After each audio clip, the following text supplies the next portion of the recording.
अमृता प्रीतम देश की अग्रगण्य कथाकारों में से एक हैं।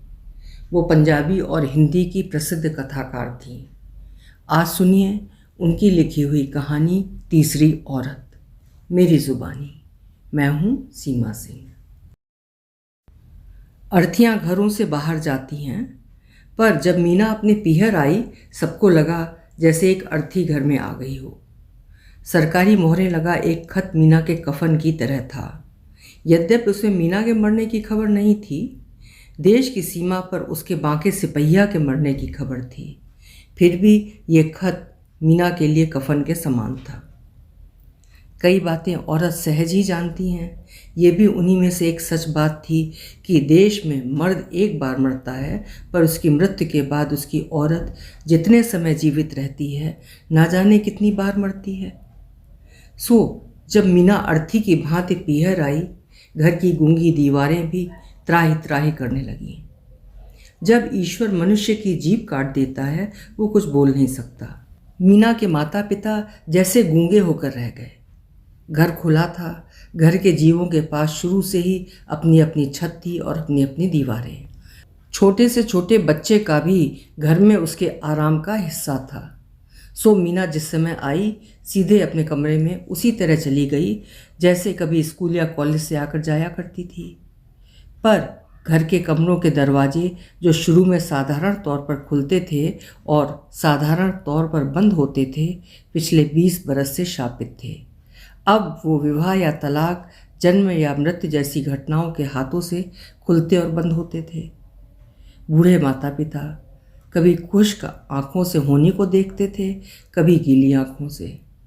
आज से 20 बरस पहले जब मीना की बड़ी बहन का विवाह हुआ था, उसका कमरा विवाह की घटना ने अपने हाथों से बंद किया था।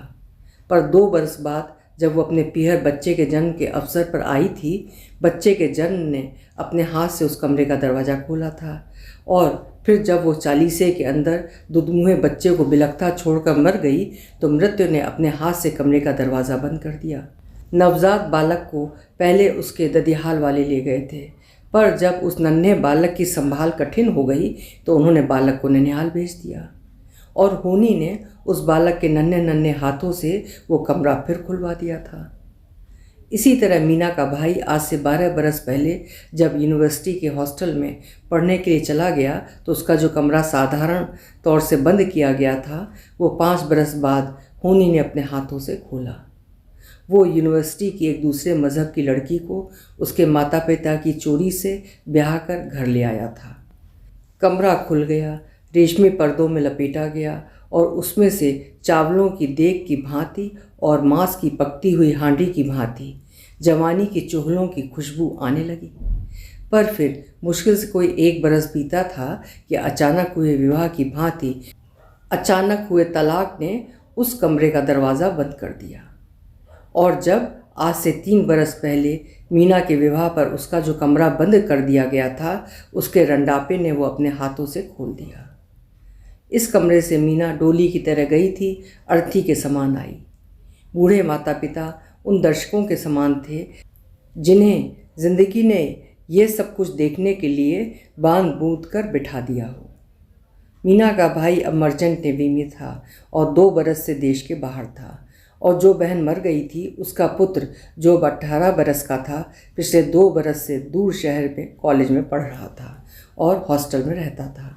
और घर के कमरे क्या खुले हुए क्या बंद, मीना को देखकर त्राही त्राही करने लगे। और बूढ़े पिता की आंखों में न जाने कुछ और देखने की शक्ति कम हो गई थी, इसलिए मोतियाबिंद उतर आया था। सरकारी मोहरें लगा हुआ खत जो एक दिन मीना के कफन की तरह आया था, फिर भी आया और फिर भी, ऐसे जैसे मकान पर कुछ फूल आ जाते हों। लिखा हुआ था, सरकार जंगी विधवाओं को मदद देना चाहती है, इसलिए उन्हें घर बनाने के लिए ज़मीन देगी और साथ ही कार रोज़गार के सिलसिले में सरकार ने उनकी मर्जी पूछी थी। फिर वो चाहें तो छोटे उद्योग के लिए रुपया ले सकती थी या फौजी स्कूलों में नौकरियां ले सकती थी। पर सरकारी मोहरें लगे ये खत जो अर्थी के फूलों के समान थे, मीना ने हाथों में लिए और मसल दिए। उसके घुर अंदर एक हिस्सा इस तरह मर गया था कि अब उसे किसी फूल की खुशबू नहीं आती थी। वो क्या दिन और क्या रात खाट पर एक लाश की तरह पड़ी रहती। मीना का भाई देश से दूर था, 4 दिन के लिए भी नहीं आ सकता था, पर बहन का पुत्र अविनाश शहर के हॉस्टल से घर आ गया। अविनाश ने ज़िंदगी में माँ नहीं देखी थी और शुरू जन्म से लेकर अपने साथ कोई खेलने वाला नहीं देखा था। और उसने जब उन सब की जगह सिर्फ मीना को देखा था, वो जब दौड़कर मीना के पास आया, मीना उसे गले से लगाकर पहली बार रोका हुआ रोना रोई। शायद उसे गले से लगाकर नहीं, उसके गले से लगकर। आज से 3 बरस पहले अविनाश लड़का सा हुआ करता था। जिस तरह मीना ने गोदी में उठा उठा कर उसे बड़ा किया, अब वो मीना से भी पूरे एक चस्पा लंबा मर्द हो गया था। माँ जो खाने की थाली परोसती थी, रोज़ बेकार जाती थी। अब जब अविनाश हाथ में लेकर मीना के पास लाया और बोला, उठ मीनू खाना खाएं, तो मीना की भूख पहली बार जागी और उसने अविनाश के साथ पहली बार जी भर खाना खाया। मीना की भूख के जगने वाली ये रोटी की गंध नहीं थी, ये अविनाश के मुंह से निकली मीनू शब्द की गंध थी। मीना जिंदगी में सबके लिए या तो मीना थी या मीना जी, पर अविनाश के लिए शुरू से ही मीनू थी, और या फिर अपने बांके सिपहिया के लिए जिंदगी में मीनू बनी थी। जो मीना को मीना कहकर पुकारते थे, वो सदा उसे उसकी आयु से छोटा रखते थे, और जो उसे मीना जी कहते थे, वो सदा उसे आयु से। ये सिर्फ अविनाश ही था, चाहे वो उससे 10 बरस छोटा था, पर जब उसने तोतली बोली में उसे मीनू कहा था, तब भी उसे अपना साथी बना लिया था, और जब कुछ बड़ा हुआ तब उसने उससे स्कूल के सवाल समझते समय उसे मीनू कहा था, तब भी उसका साथी होकर खड़ा हो गया था। फिर जब मीना का विवाह हुआ, उसने अपने बांके सिपहिया से एक ही बात कही थी कि वो उसे मीनू कहकर बुलाया करे, और वो उसे अपने आखिरी वक्त तक मीनू कहता रहा। और उसकी मृत्यु से मीनू ही तो मरी थी। बूढ़े कांपते हाथों से उसका सिर सहलाते हुए माता पिता की बेटी मीना अभी भी जीवित थी, और परिचितों, जानकारों और सरकारी सहायता देने वाले समाज की मीना जी जीवित थी। पर जो साथी मीना पुकारने वाला था, उसकी मृत्यु से मीनू मर गई थी। अविनाश ने जब उसे मीनू कहकर पुकारा, उसने एक बार चीख कर उसके होठों पर अपनी हथेली रख दी और फिर हाथ परे हटा लिया, अपने कानों से एक बार फिर ये शब्द सुनने के लिए, शायद नृत्य के अंतिम सांस की तरह। और फिर अविनाश ने कुछ नहीं कहा और शून्य में लटके हुए शब्द को देखती रह गई।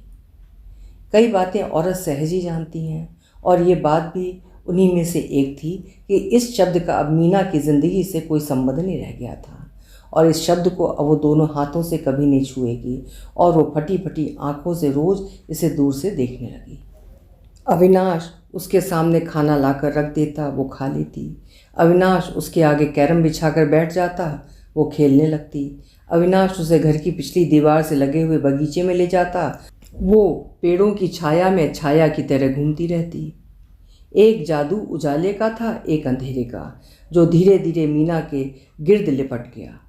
अविनाश जो पूरे एक चप्पा मीना से लंबा हो गया था, अंधेरे के जादू में उसे अपना बांके सिपहिया जैसा लगता, और उजाले के जादू में वही अविनाश 2.5-3 महीने की आयु का हो जाता, जिसे मीना ने छोटी सी माँ की भांति अपनी गोदी में खिलाया था।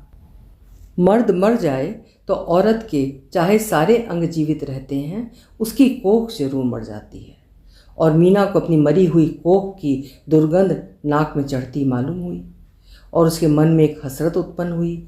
अगर उसके बांके सिपहिया को अपनी कोख में संभाल लिया होता तो उसका एक टुकड़ा दुनिया में जीता रह जाता, और खोया हुआ पल मीना के शरीर में चीसे मारने लगा। और फिर एक दिन वो समय था जब अंधेरा और उजाला एक दूसरे से मिलते हैं।